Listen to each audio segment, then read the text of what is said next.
We'll call the City Council regular meeting for Monday, August 7th, 2006 to order. Will we please stand for the Pledge of Allegiance?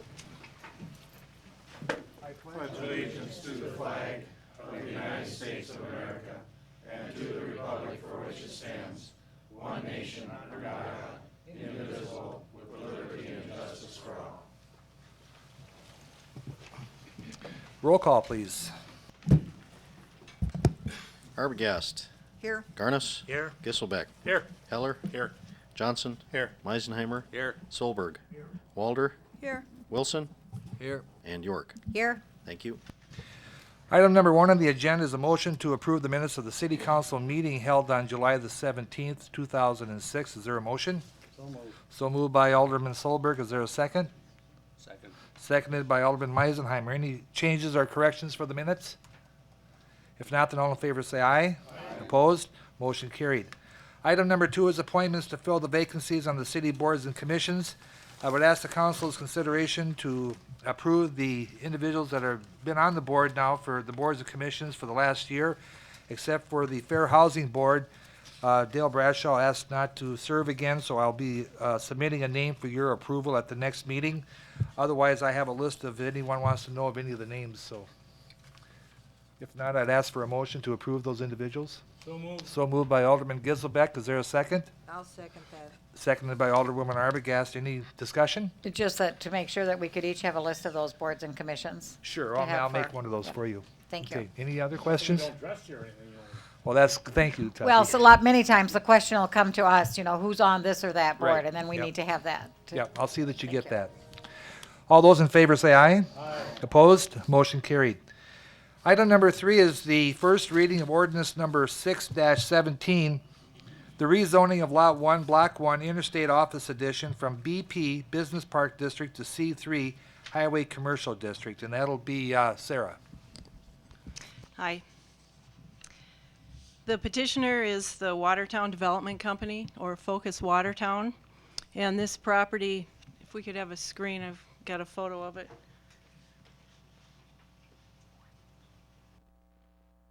It's a 3.67 acre parcel directly east of Walmart, across from 29th Street East, and on the corner of 13th Avenue South. There's no action required at this time. It's the first reading of the ordinance. An ordinance amending zoning district boundaries by rezoning certain real property from BP Business Park District to C3 Highway Commercial District. And you probably have a photo in your packet. I don't know why we're not getting it on the screen here. Oh, it needs to warm up? Okay.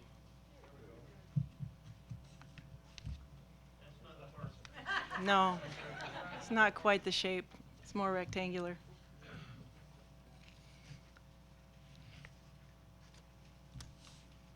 Are there any questions while we're waiting for that?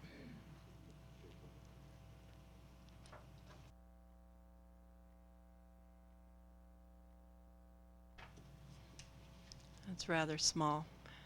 This being Walmart, Highway 212, the freeway, and the parcel is right here. This is 29th Street East and 13th Avenue South.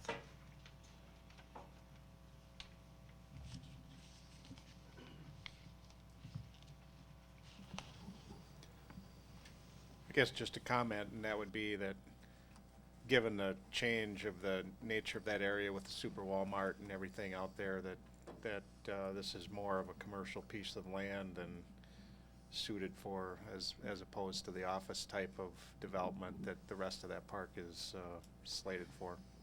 Right. Okay, no, there's no action required. Okay, thank you then. We'll move on to agenda item number 4 is, again, a first reading of ordinance number 6-18, amending the zoning district boundaries by rezoning portions of the city's R2 single-family attached residential district to R2-A single-family attached residential district. Herb? Again, this action requires no reading and It's been probably 3 months ago that the council approved the ordinance language that would create this new zoning district, the R2A zone, which relaxed the minimum standards for total lot area, for frontage, and for side yard setback. Now, the second step in the process, which has really been an ongoing process for about, I guess, 6 weeks now, where we go through the actual notification process, and well, we're creating the new zoning, and by doing that, through the prior to the Plan Commission's public hearing, we actually sent out letters to 2,700 property owners, notifying them of the Plan Commission public hearing, and then at our next meeting, it'll be the second reading and public hearing in front of the City Council for the rezoning of all these parcels. Again, the requirement was to relax the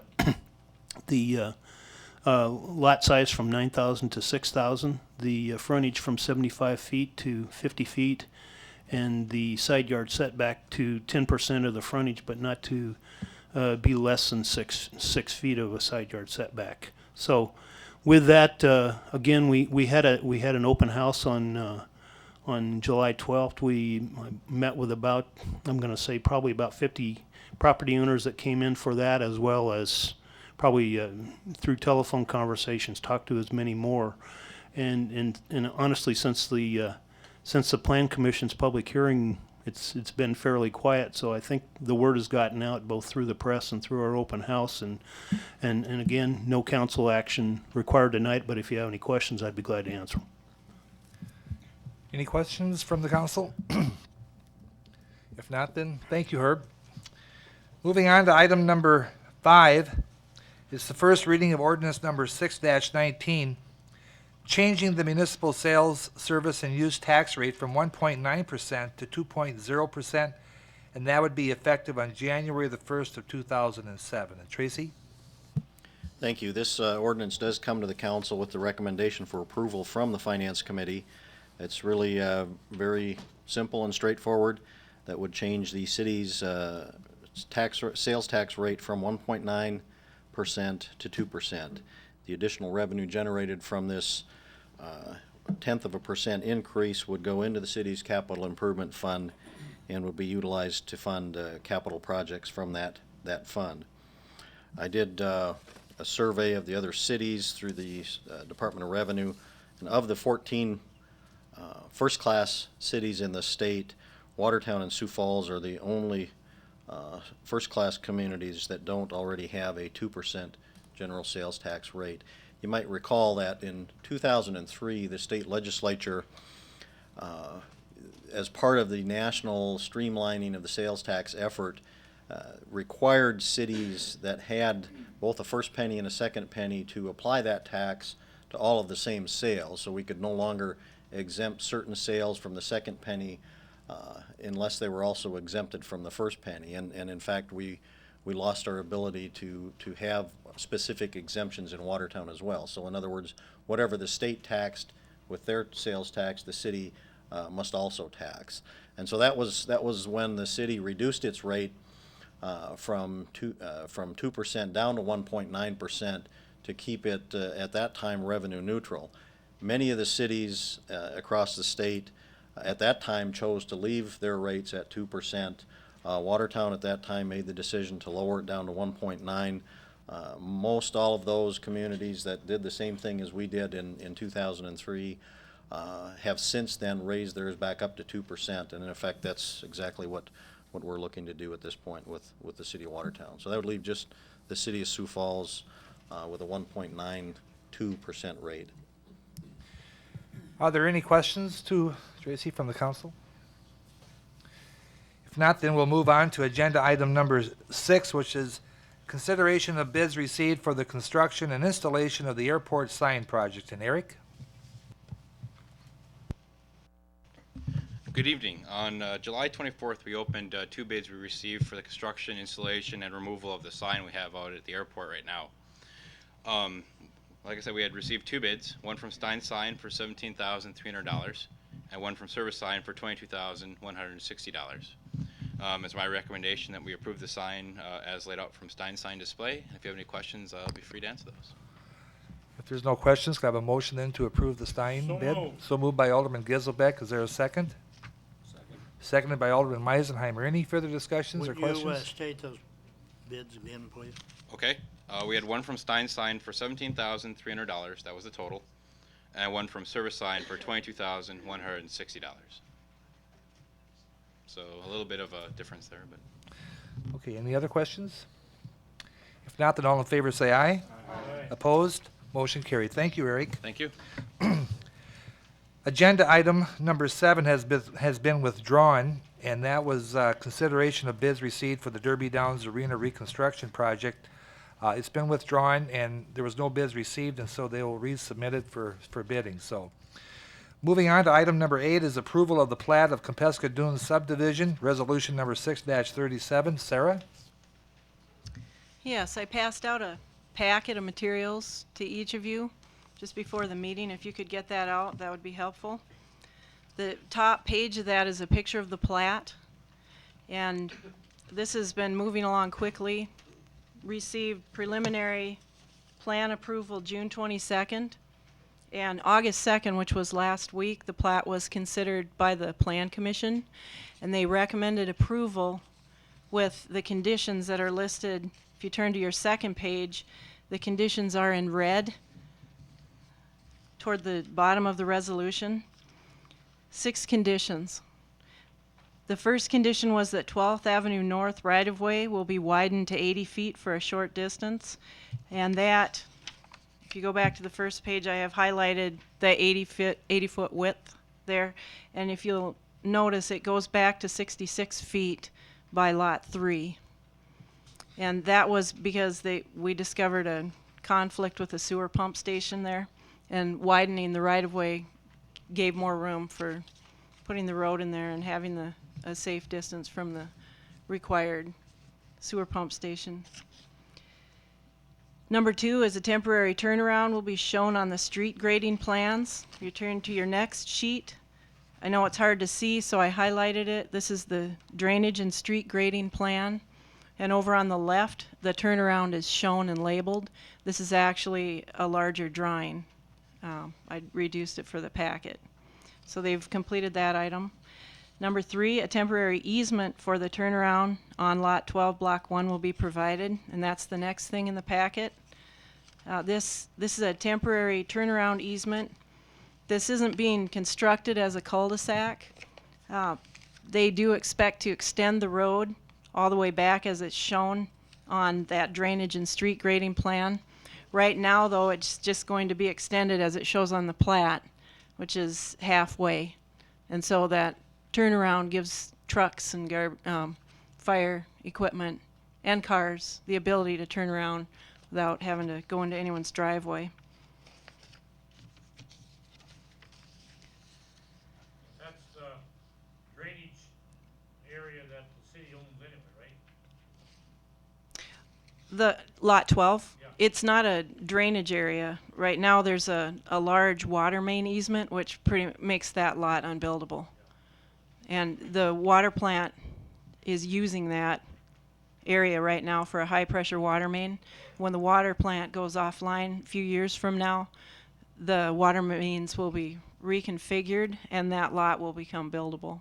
They'll abandon that easement and we'll put it between lots. So that will become a building lot eventually. Number 4, approved final plans for street grading, drainage, and utilities will be provided. We didn't have those last week, but we have them now, and they've been reviewed, and we haven't found any issues with those. Number 5 is the proprietors agree to sign a letter of assurance approved by the City of Watertown staff. And that has a yellow sticky tab where that starts. It's a 6-page document. So I'll walk you through it a little bit. The first part is the recitals, basically saying why are we doing this. They want to subdivide their land and we have certain requirements. That's covered in the recitals. Part 2 is the proprietor's obligations and improvements required, and this is really the meat of the document. This is where the proprietors promise to make certain improvements if we approve the plat. So it says that they'll install at their cost everything that's required in our subdivision ordinance and is required by the city engineer, and the city engineer will approve it. The public improvements will be dedicated. They're going to put in a detention pond on lot 1 of block 2, and that land will then be deeded over to the city with a pond on it. It will never be a building lot. It will be the city's perpetually. The city will own and maintain it.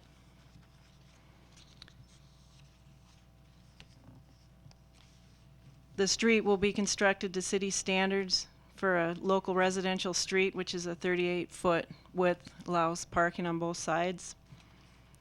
They're going to put in that temporary turnaround. The proprietors will grant an easement for the turnaround so that people can use it. They agree to maintain it until it's not needed anymore. Item H says no later than 10 years from the date this instrument is recorded. They will put in the sidewalk along the south side of the detention pond and the remainder of the street. Now this is so that we don't have that long dead end forever. That's why this item is in there. Otherwise, you know, they could do this first part of the development and this dead end street is longer than our subdivision code allows. But we know that it will be extended. It's not always going to be a dead end street. But this provision was placed in there so that if they don't do the further subdivision and extend that street, then we can do that and they'll pay for it. They're promising to do that within 10 years.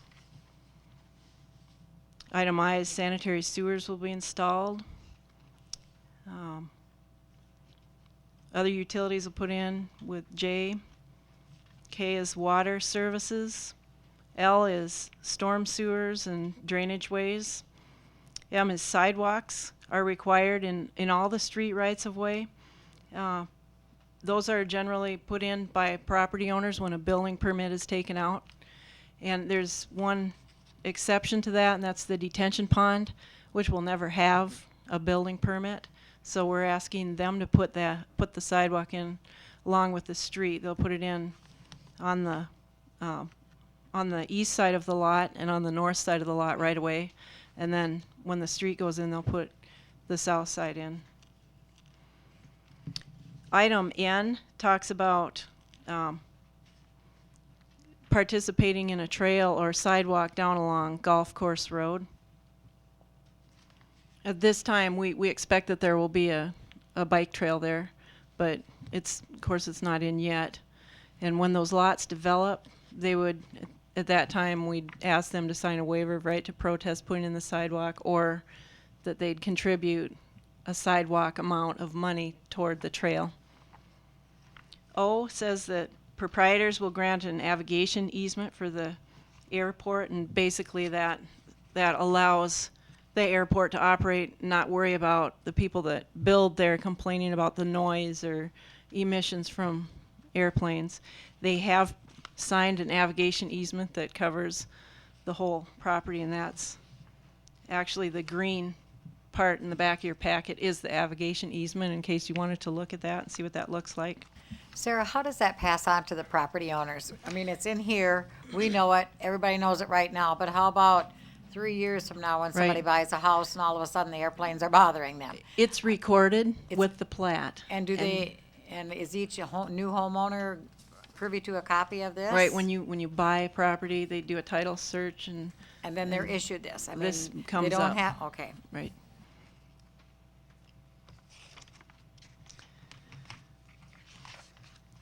Section 3 covers the general provisions.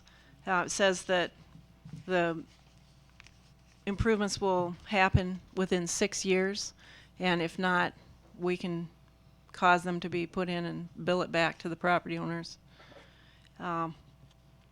this will run with the land, so if someone buys a lot, they're obligated. If they sell the lot, the people they sell it to, they're obligated, and so on. And those are basic legal provisions just to make sure that this remains in force forever until all of the conditions are satisfied. Okay, that was item number 5 on the resolution from the Plan Commission. And item number 6 was that the avigation easement be signed, and they have signed that. That's the green part of at the back of the packet.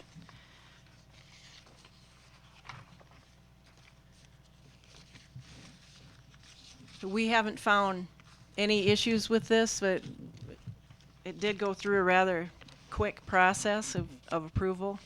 But we haven't had any problems with it, and the staff recommends approval of the plat. Thank you, Sarah. We have a motion then for the approval of Resolution 6-37 is the plat of Kapeska Dunes subdivision. Motion. Motion by Alderman Wilson. Is there a second? Second? Second by Alderwoman York. Any further discussion or questions? If not, all in favor say aye. Aye. Opposed? Motion carried. Good Thank job, you. Sarah. Item number 9 is the amendment to the 2006 salary resolution, resolution number 6-38. Shauna? Good evening. In June, the Park and Rec Board asked Roger to reevaluate the job description for the recreation superintendent due to the new duties and responsibilities he took on with the new aquatics facility. I had Terry Kelly, the recreation superintendent, and Roger complete a new questionnaire so that I could use this updated information to create or to recreate and update the job description. The revised job description did result in a grade increase from a 6 to a 7.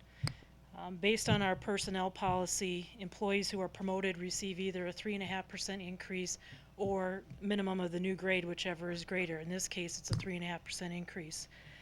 The resolution before you tonight will amend the current salary resolution and increase the grade and salary for the recreation superintendent position. Does anybody have any questions? We'll begin with the motion to approve that salary update. Is there a motion? I'd like to make that motion. Motion by Alderman Heller. Is there a second? Second. Seconded by Alderman Garnos. Any questions for Shauna? Yes, it does. They have requested the review be done in their June meeting, and that's when the pool did open and when his duties increased significantly. So that's when we went back to June date. Any other questions? If not, then all in favor say aye. Aye. Opposed? Motion carried. Thank you, Shauna. Item number 10 is the approval of the 2006 update to the long-term capital improvement plan. Tracy? Thank you. We did, in our mid-July, early July meeting, I believe it was, our mid-month meeting in July, spent a considerable amount of time reviewing the highlights in the plan, so I won't cover that ground again unless you do have questions on that. I did put on your desk a revised summary sheet of the capital improvement plan as it is being requested for approval tonight. And I do want to highlight just a couple of the changes that have taken place since the original recommendation went out to you from the mayor on July 7th.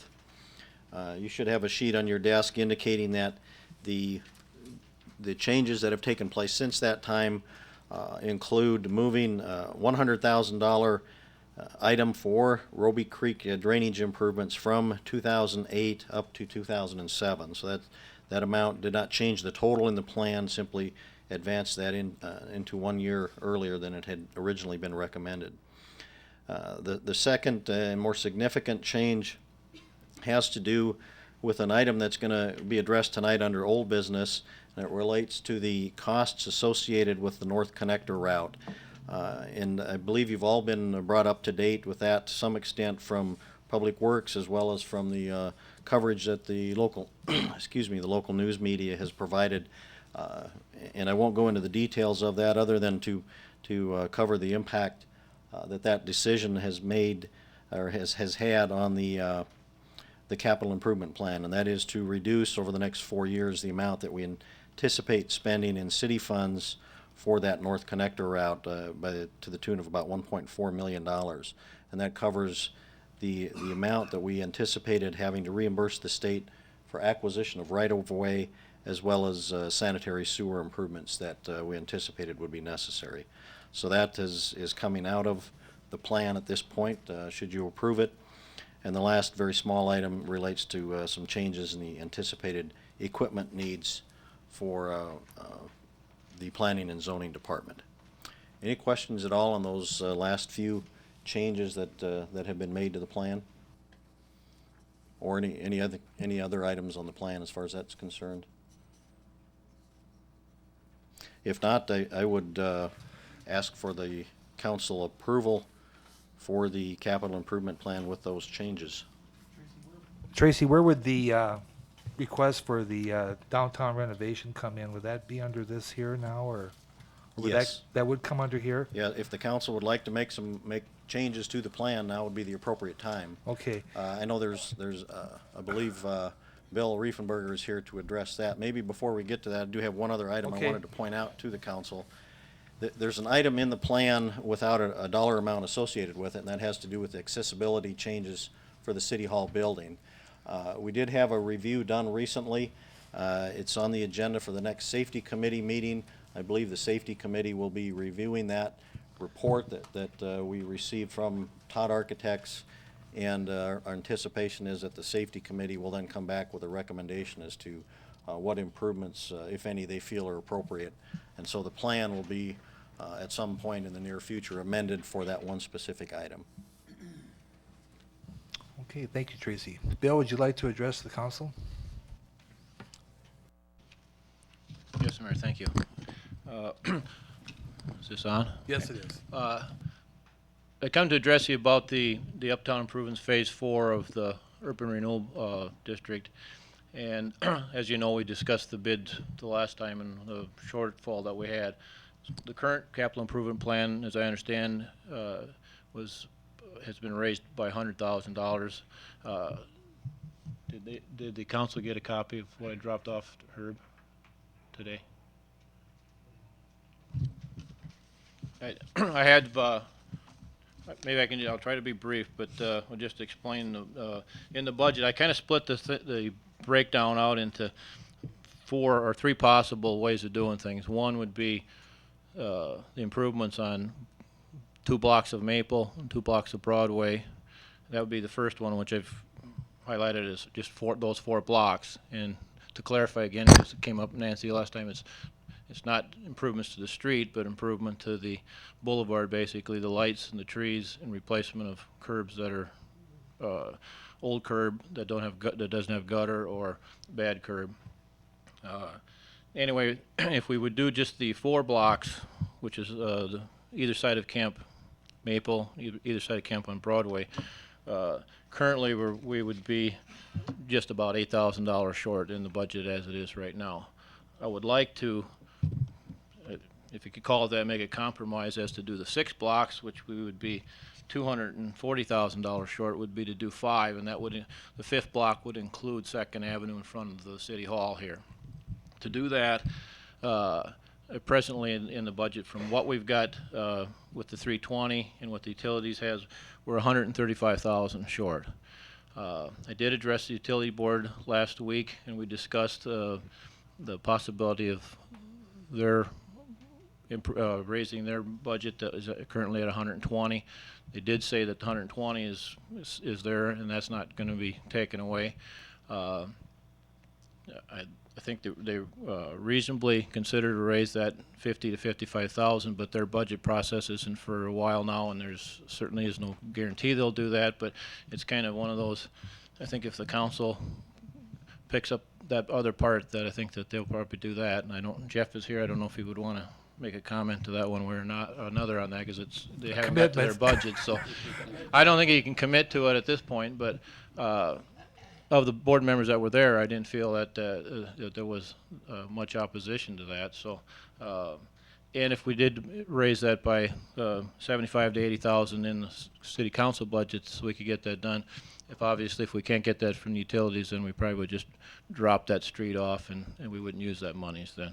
So my request is basically to do, rather than try to do all 6, which is a pretty big extra sum to come up with, let me step back once too. my numbers are based on the bid that we did get, that we refused. Now, obviously, if we get more bids, then we're fortunate they come in less, then things won't be as tight either. But presently, based on that, we need the 135. So I'm requesting that 75 to 80, along with hopefully 50 to 55 from the council, we can get this done to that extent. So I'd like for you to consider that, discuss that, and if not, then we'd be on pace just to do the Broadway and Maple, and we would not do this one out here. So, any questions? Any questions for Bill from the council? I really would like to see this pursued, and so all 6 blocks are like Kemp, so it all looks together. This has been hashed and rehashed for a long, long time. I think we should move forward. It's not gonna get any cheaper. You mean moving forward with the 200 and some $1,000, Carol, or the 80? Yeah, that's a lot. 80 is for the It's for For 5 5 blocks. blocks. 5 blocks. Yep. I've kind of compromised here and trying not to Two- to not get anything for fear of blowing it out of whack here. So 80 is for 5 blocks, 240 is for 6. we needed another addition. It goes to 240 to finish the 6th block, and of course this street doesn't have much curb to replace, but that street is about 3/4 of the curb on the other side of Camp would need to be replaced. And so in that, in the total dollars, it would be, we need another 240 if we try to do all 6. All 6, but We need 133 to do 5. Well, I'm saying 75 to 80. That's in hopes that the utilities will do 50 to 55. But of course, if they don't, then we're back to the 4 anyway. Carol? What have we got plugged My- in right now? Right now, Tracy, we have approximately an additional $100,000. Is that correct? That we added? That's correct. The council had budgeted $220,000 in city funds for this current year, and the mayor is recommending increasing that to $320,000, and then along with the $120,000 that the municipal utility board has already committed, that would make the total funding package right now for the project. So And with Yes. those monies, we're 8,000 short of the 4 blocks, so we think the 8,000 is doable without any action. The 5th block, we're 135,000 short, or if we go 6 blocks, 6 blocks, we're 240,000 short. Just for clarification, that would also include using some monies out of the curb and gutter sidewalk line to facilitate the project also. Right, which is the way that, and I did break that out to individual blocks, and the city's portion on curb part would be much higher on that 6th block, because there's most of that curb is replaced on that.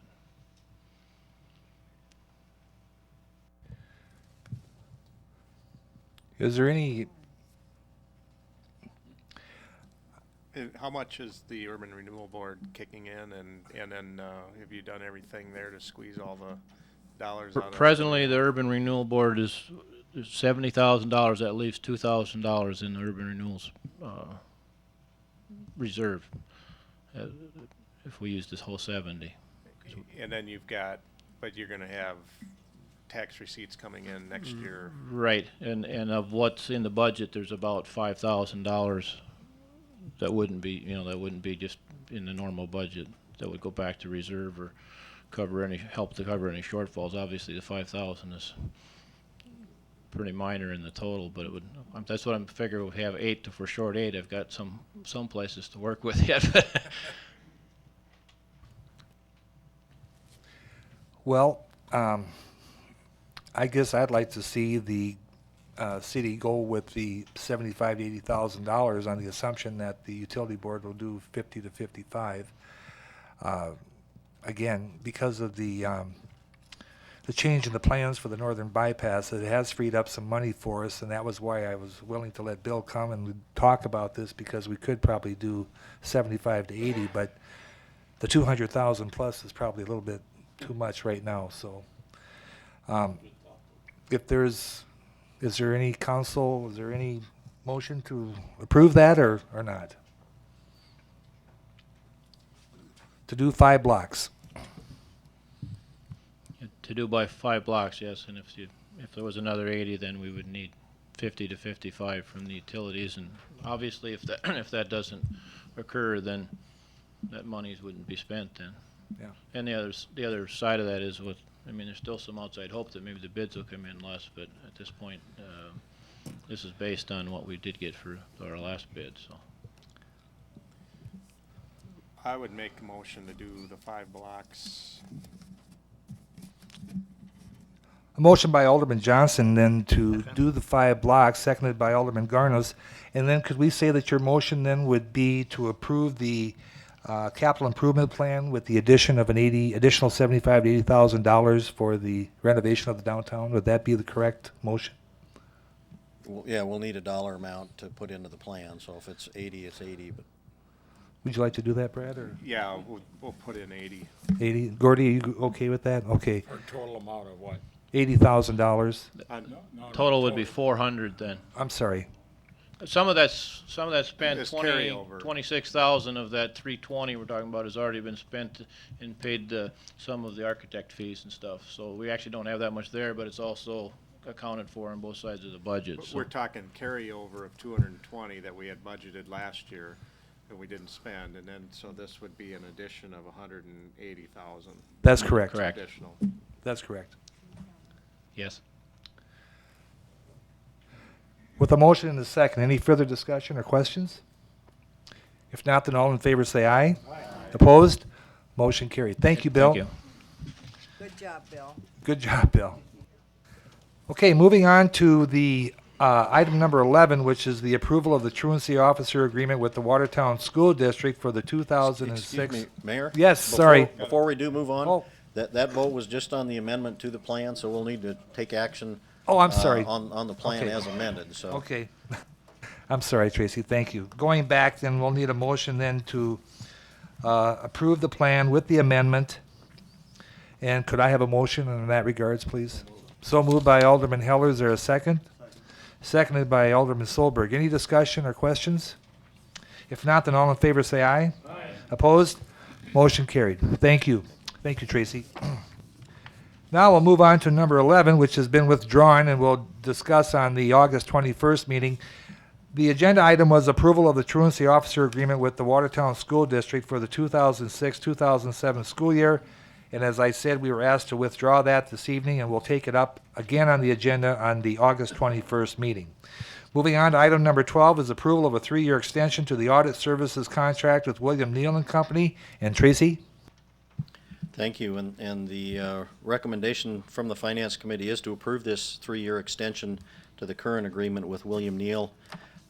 They were the only bidders when we solicited proposals last time, and at that time the council awarded the contract for 3 years with the option at the city's discretion, which is the question before you tonight, for an additional 3-year extension. I've included in your packet the fee that would apply to each year during the 3-year extension, starting at $26,500 for the 2006 fiscal year audit and increasing $1,250 each year, which is an annual increase of about 4.5 to 4.9%. Could we have a motion then for the approval of the 3-year extension with William Neal and Company? So moved. So moved by Alderman Waldner and seconded by Alderman Wilson. Any further discussion or questions? If not, then all in favor say aye. Aye. Opposed? Motion carried. Item number 13 is the authorization for the mayor to sign a grant agreement for a federal airport improvement program grant. And Eric? Okay, evening again. Basically what we're asking for is the authorization for the mayor to sign an AIP grant that's going to be coming within a short amount of time in the future. Because there won't be very much time to go through the normal formal process from which we're notified if we're going to get that monies, which could be anywhere from $150,000 to $8 million, I ask that the mayor give us preemptive authorization to have that contract signed. And that's essentially the deal there. And if you have any questions, I can answer them. Could we have a motion then to authorize the mayor to sign a grant agreement for the federal airport improvement program grant? So moved by Alderman Meisenheimer. Is there a second? Second. Seconded by Alderman York. Any questions to Eric in regards to that? Preferably the 8 million. Yeah. That would Sure. be ideal. Yeah. Okay. If not, then all in favor say aye. Opposed? Motion carried. Thank you, Eric. Thank you. Item number 14 is the appointment of a city representatives to serve on a joint committee, and that'd be with Connington County, to explore the creation of a rural fire district. Mike, would you like to explain a little bit about that, please? The basis of this whole thing is, since 1973, we've been collecting somewhere in the vicinity of 14,500 for rural fire protection. You hear me all right? According to state statute, we're allowed to collect up to $1 per $1,000 of evaluation. This is a form of revenue that hasn't been tapped very hard. It's an opportunity to bring us back up to where the rates probably should be. What those rates should be right now, I don't know, but we need to form this committee to determine that, I believe. And the county was in favor of that too, weren't they, Mike? That was the impression I had from them, yes. Okay. So what I would like to do is ask for 2 volunteers from the council that'd be willing to serve on this committee, along with Mike, to meet with the county to discuss a rural fire district. Are there any volunteers? Carol? I'll volunteer. Tuffy, Alderman Giselbeck volunteered. Is there anyone else? I will. I will. Thank you. Okay. So our volunteers will be Alderwoman Arbogast and Alderman Giselbeck, and thank you very much. Mike, I'll assume that you'll be taking the lead with them and That's correct. setting up I'll the visit with meetings them and that, tomorrow. so, okay, very good. Thank you, Mike. Item number 15 is the authorization for the mayor to sign an agreement with Leggett, Brashears, and Graham Incorporated to provide environmental monitoring services for the landfill. And Mike? Thank you. Yes, I'd like permission for the mayor to sign this agreement to have LBG continue to provide the landfill environmental monitoring services. They've been providing these services for us since at least 1997, as well as 8 other landfills in the state of South Dakota. The services include obtaining groundwater elevations quarterly, groundwater samples semi-annually, obtaining then forwarding the samples to the lab for analysis. They monitor the concentration of methane gas in the ambient air at the landfill perimeter and inside landfill structures quarterly. They then provide statistical analysis of all of the data. They provide semi-annual annual reports to the South Dakota Department of Environment and Natural Resources, and then perform some semi-annual surface water sampling as well. The monitoring requirements are set forth by the administrative rules of the state of South Dakota and our landfill permit. The term of this agreement is for 5 years, and this does come with the approval of the July 25th Public Works Committee. Thank you, Mike. May we have a motion then to allow the mayor to sign the agreement with the contract, that company? So moved. So moved by Alderwoman Arbogast, seconded by Alderwoman Walder. Any further discussion or questions? If not, then all in favor say aye. Aye. Opposed? Motion carried. Thank you, Mike. Item number 16 is authorization to advertise for bids for construction of a roof replacement for the police maintenance shop. Dave? Good evening, thank you. What I'm here for tonight is to request permission to proceed with an advertisement for requests for proposals to replace the existing roof at the police maintenance shop, which is located on Arrow Avenue at what's also known as the street department compound.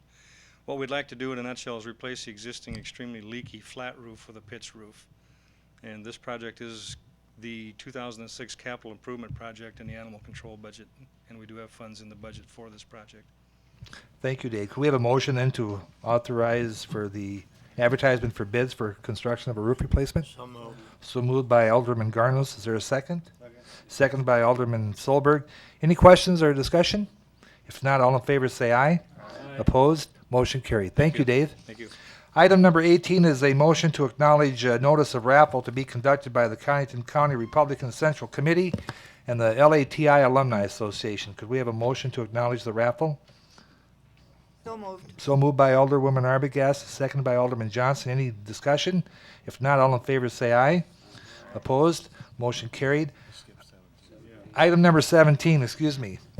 I need a motion to authorize the finance officer to disperse a $4,080 urban renewal loan for Dr. David Longworth. And Tracy, do you have what that loan would be used for? Or? I believe the letter in the packet indicated, it was a roofing project. Was it a roofing I project? believe. Okay. So with that, we need council approval. Is there a motion to approve that loan? So moved by Alderman Giselbeck, seconded by by Alderwoman Walder. Any further questions or discussion? If not, then all in favor say aye. Opposed? Motion carried. Moving on to item number 19, we need authorization to advertise for snow removal quotes for the 2006 and 7 season. Could we have a motion to allow that? So moved by Alderman Meisenheimer. Is there a second? Seconded by Alderman Solberg. Hopefully it will be a while yet, but any questions or discussion? If not, all in favor say aye. Opposed? Motion carried. Item number 20 is a motion to approve the business license applications for J&J Heating Incorporated for gas fitting contractor for a fee of $100, and J. Huber for a gas fitter for a fee of $25. And I'd like a motion to approve both of those. So moved. So moved by Alderwoman Arbogast. Is there a second? Second. Seconded by Alderwoman Walder. Any questions or discussion? If not, all in favor say aye. Opposed? Motion carried. Item number 21 is a motion to approve the bills and payroll and authorize payment. Could we have a motion, please? So moved by Alderman Solberg. Is there a second? Second. Seconded by Alderman Johnson. Any questions? If not, all in favor say aye. Opposed? Motion carried. Next, we move to the open, which is item number 22. And we had something that came up today that we need action on today, and it's in regards to the library construction. Mike, would you like to fill the council in, please? Well, to make it very short and sweet, basically what we found is after they tore things apart was that the plans that we had from the old building don't jive with what was constructed. What we're coming to you tonight for is to ask for approval, and I don't know if this is technically a change order yet or not, because we only have a verbal quote on it of $13,380 for the work that Jan's Corporation is going to have to do. The structural engineer has already determined what needs to be done for them to do continue the steel work that they're into now. That's a first phase of a correction for this problem that they found. A second phase is going to come later, which they'll get into and you'll probably hear about in a couple weeks. Does that include the $13,000 for phase 2, Mike? No. That's just Phase two will be a different price tag. I see, but phase 1 would be $13,000 for the fix. $13,380. $380 for the How many fix. phases we're gonna have in this project? I hope only 2 in this correction. So I Mike, hope it's the what- only What correction. are our options right now? Stop building. And we need to enclose the building before winter, so this is very important that we continue moving forward with the project. So Mike, what was it that they couldn't have told by the plans? The building is all gone. It couldn't be much simpler than that. The problem is that the plans for the old building showed a different size of beam that runs across the top. And when they tore the building apart, they found that what was on the plans was not what was actually built in the building. And Mrs. York, to follow up on that, as I understand it from Mike as well, what's necessary is that they've got the steel on, it's already been ordered and delivered based on the original plans that they used to design it. Now when they've uncovered this situation, they need to do a fix, basically an approach to make certain that the roof remains stable and such. So the idea is to use the steel that we've already ordered and has already been fixed, but to also make a few modifications to it to make it bear the load of the roof. And the other item is that we could wait until the next council meeting back in the next August, towards the end of August, before we brought this. And of course, that would mean there'd be a shutdown. So there you have it. No doubt the question's next going to be, or one of them will be, what does this do to the overall construction budget? And I know Tracy's prepared to let you folks know where that'll keep us. This certainly will fit within the contingency that's been budgeted for the project.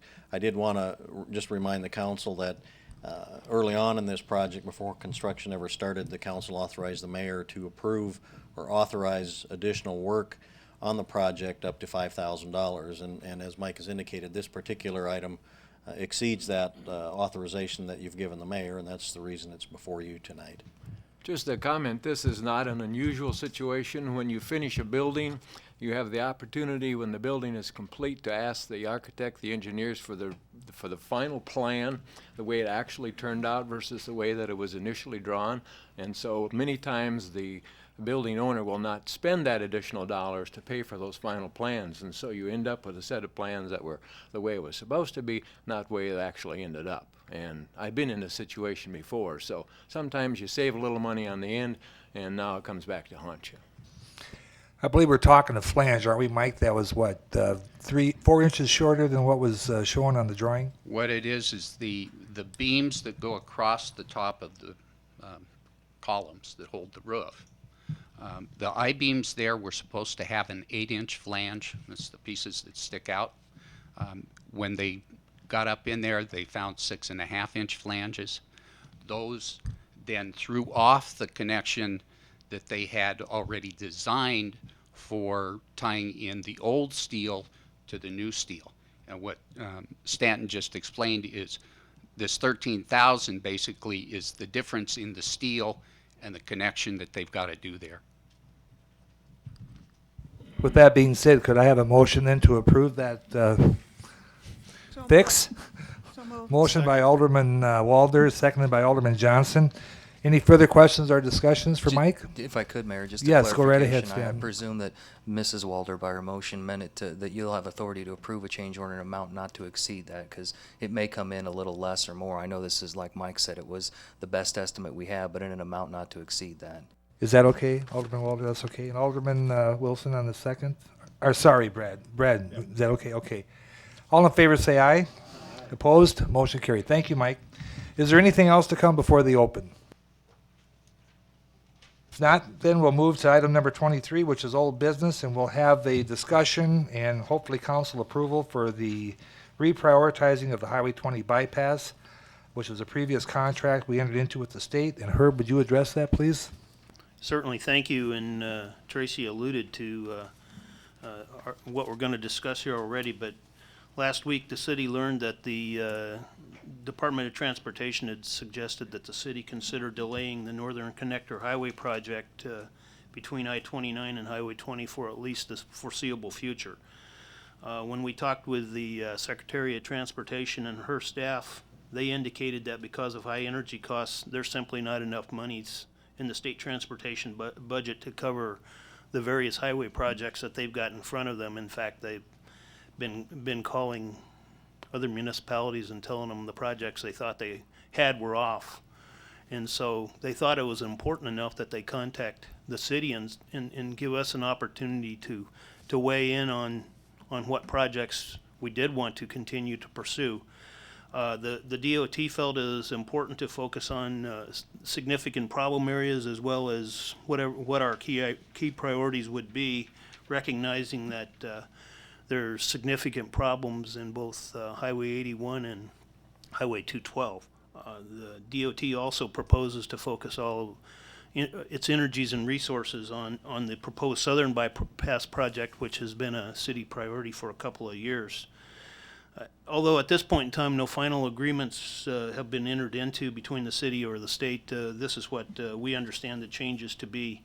The Highway 139 North Lake Drive resurfacing project from South Dakota 20 to Highway 212 will be completed this year, and the state would like to see the city assume ownership and maintenance responsibilities for that road sometime in the near future. Most likely it will be linked to the letting of the bid for Phase 1 of the Southern Connector. The rest of the Northern Connector project would be moved to the state's long-range plan, which means it wouldn't be started before the year of 2012. Could be later. They have indicated that the DOT will continue to the process of acquiring right-of-way along the corridor, as they have been for quite some time, and that the city would be responsible for reimbursing the cost of that right-of-way at the point in time the contract for that project would be let. At least that's what we understand right now. The First Avenue North Extension project between 19th Street East and 29th Street, where it joins 212, would continue as currently scheduled and be completed in 2007. The only reason I bring that up is because there are state urban systems funds linked to that project. Phase 1 of the Southern Connector, which is from Highway 81 east along 20th Avenue South to 29th Street East and then back up to Walmart, would be completed in fiscal year 2008. Phase 2 of that project, which is from Highway 81 west to Broadway and then northwest to link up to Highway 20 at the light there, would be completed in 2009. And I might mention that tomorrow evening there's a public meeting for that entire project. It's basically an introduction to the South Connector project for affected stakeholders as well as other interested parties from 5:30 to 7 p.m. in the Watertown Event Center. I can't recall which room, but if you walk in and you look at the sign, it'll become fairly obvious to you. The Highway 212-81 intersection realignment and reconstruction of Highway 81 from basically just north of 212 up to 3rd Avenue North will be completed in fiscal year 2009. The state's also indicated that they will provide access from Highway 20 to the new Armory site when that facility's construction occurs. All these points that I've gone over with you will be included in a new agreement between the City of Watertown and the state in the near future. I'm assuming probably sometime this week we'll see at least a draft of it. The State Transportation Commission takes final action on their 5-year plan, the 5-year state transportation plan on August 24th, so they want to see something in hand, certainly before that meeting. That's why we're visiting tonight, in fact, or we would have taken it through the normal committee process. But given the timing, we thought it was essential to get the word out to the public. That's why we did a press release last week and then visit with you folks tonight. And given the challenges that we've seen with the rapidly increasing costs of petroleum, other raw materials, and transportation costs, we see this as this revision as a good compromise for us to be able to continue to support our city's economic growth as well as take care of some safety issues along our main highway corridor. So with that, I would request a motion for the City Council to accept the revised priorities as I outlined them and to authorize the mayor to sign a new agreement with the state or the South Dakota Department of Transportation. Once all the details have been hammered out, I'll be happy to answer any questions you might have at this point. Also move that for the purpose of discussion. Thank you. Motion by Alderman Garnis to approve the realignment of our priorities on the northern bypass. Is there a second? Seconded by Alderman Geselbeck. Any discussion?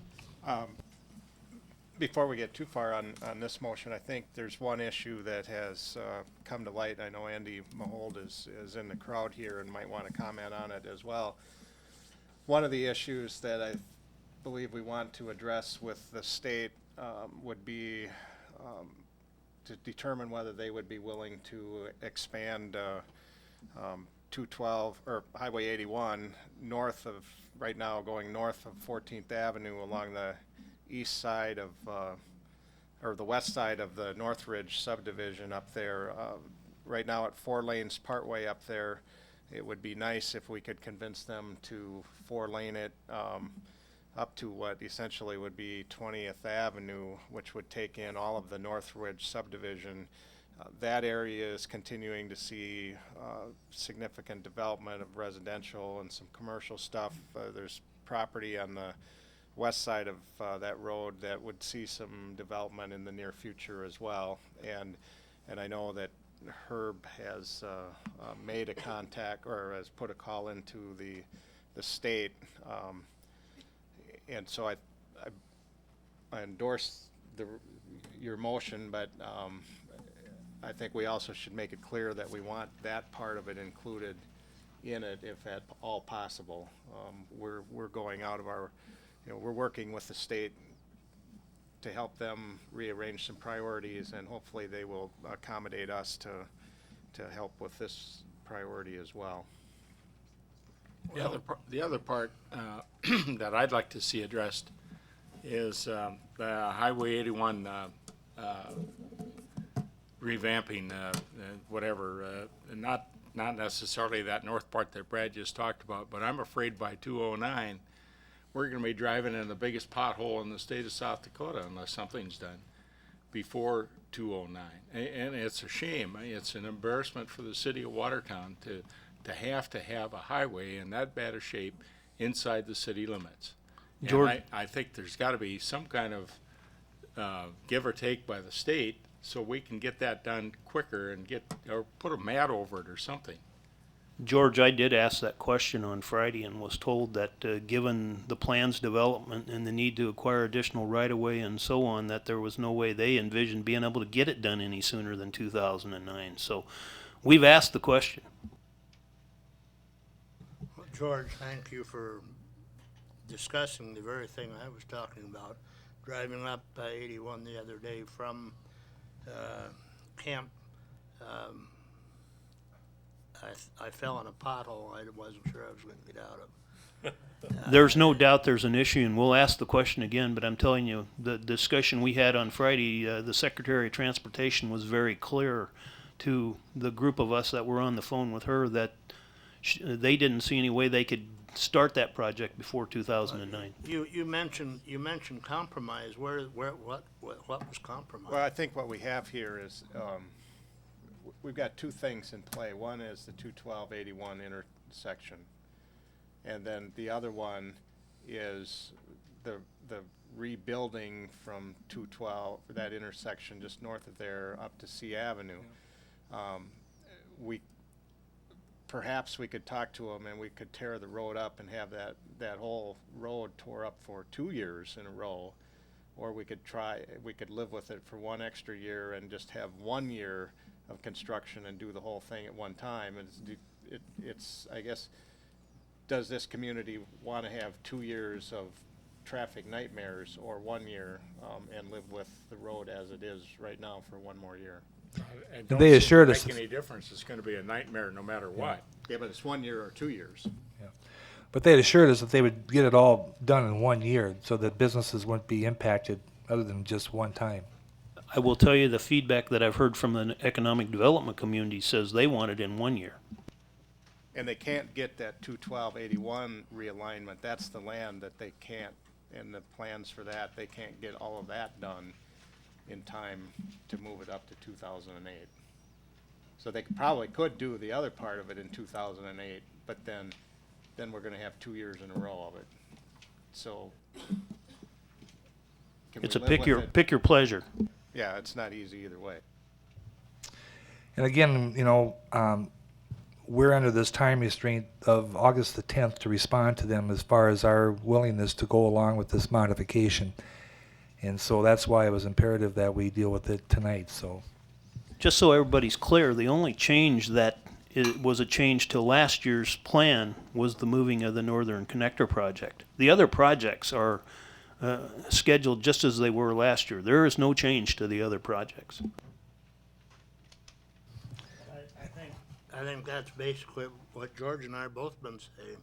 Isn't there any room for negotiation? You talked about compromise.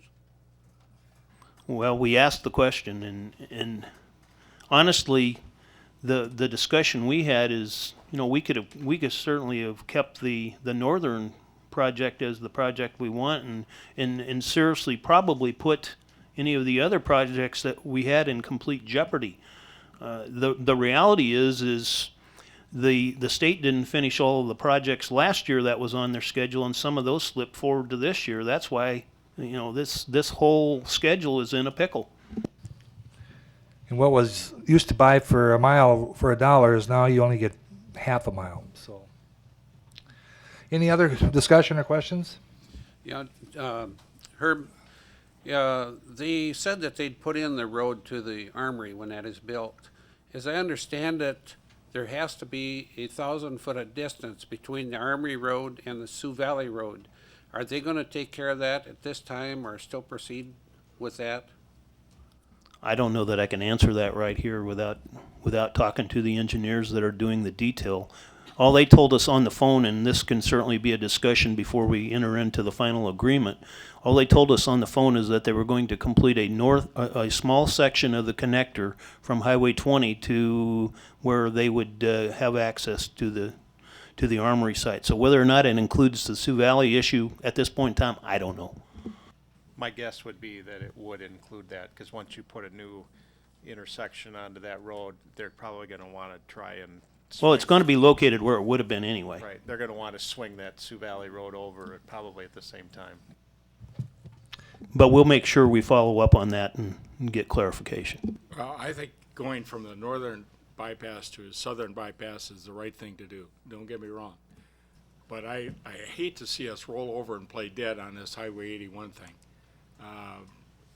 It just seems to me that, you know, we've been pushed aside and pushed aside and pushed aside by the Department of Transportation on these two highways, 81 and 212. And I'm sick of it. I'm tired of driving down Highway 81 and having the front end all thrown out of alignment and all that kind of stuff because of the bad highway. And it's just going to get worse. And if you're going to wait around till 209, it'll be actually sometime in 210 before you can drive on it. You know, it just seems to me that they can do something better than they're doing out there. We'll certainly make that a concern of ours. Again, we'll do the best we can. Any other questions or discussion? Tracy, would you want to read back the motion, please, so we have an understanding where what we're going to be voting on here? The motion was to accept the revised priorities identified by the State Department of Transportation and to authorize the mayor to sign an agreement to that effect. And that motion was made by Alderman Garnos and seconded by Alderman Johnson. Gisselbeck. Or Giselbeck, I'm sorry.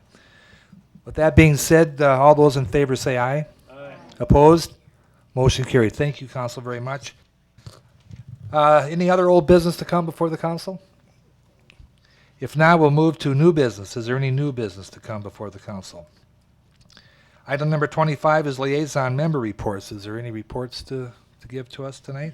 Not exactly a liaison report, but I just wanted to give some kudos to our police department for 3 large events they've had since our last council meeting.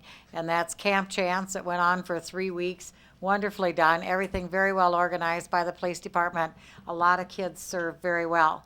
Then we had the open forum for the liquor license holders. Was privileged to be part of that panel that day. Just well put together once again. Everyone was invited to it. State people here, very well done. And then the community night, of course, that was enjoyed by a lot of people.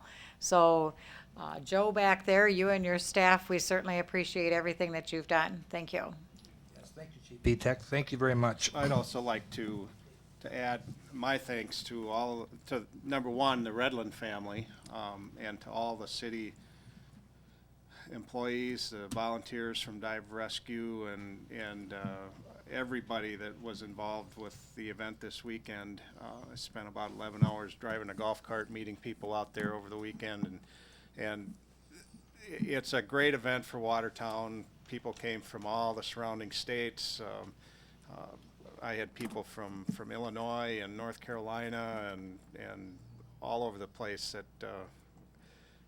that I met, and it's just a wonderful showcase for Watertown, and I hope we keep making it bigger and better. And I think it took 37 minutes to clear all the traffic out afterwards. 37 minutes. And that was a record, and everybody said it was just smoothly. They couldn't believe how fast they got home after the event was over. So, good job to everybody. Yeah, you guys, great job. Any other kudos? If not, we'll have to go into executive session. And when we return from executive session, we will be taking some council action in regards to this. So if I could have a motion for council executive session. What's the purpose of it? For contract negotiations. Have a motion, please? So moved by Alderman Solberg. Is there a second? Second. Seconded by Alderwoman York. All in favor say aye. Aye. Opposed? Motion carried.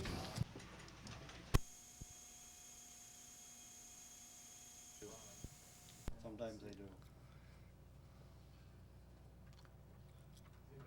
They call you At 6 a.m. now, right? When they leave, they call you at 6 a.m. Works tomorrow morning. Remind Tuffy, will you? Yeah, remind me. They haven't sent a calendar out for all this. Okay. Well, we had a motion and a second to come out of executive session. We are now in open session of the council meeting, and I'll ask for a motion to approve, and would you read the motion, please, Brad? I would make a motion to authorize the mayor and the finance officer to enter into a purchase agreement with the Evelyn Morris family for the purchase of 1.12 acres of land in the area identified for the First Avenue extension for the purchase price of $6,800, which was established by a certified appraisal, and to perform any and all additional acts necessary to acquire title to this property. Second. Motion by Alderman Johnson, seconded by Alderman Heller. Just as additional explanation, this is for construction of the road. This is road property that we would need for the First Avenue extension. Is there any further questions or discussion? If not, then all in favor say aye. Aye. Opposed? Motion carried. We have no other further business to conduct, so I would ask for a motion to adjourn to August 21st, 2006 at 7:00 p.m. And I apologize for my phone going off, so moved by Alderman Solberg, seconded by Alderman Meisenheimer. All in favor say aye. Aye. Opposed? Motion carried. We are adjourned.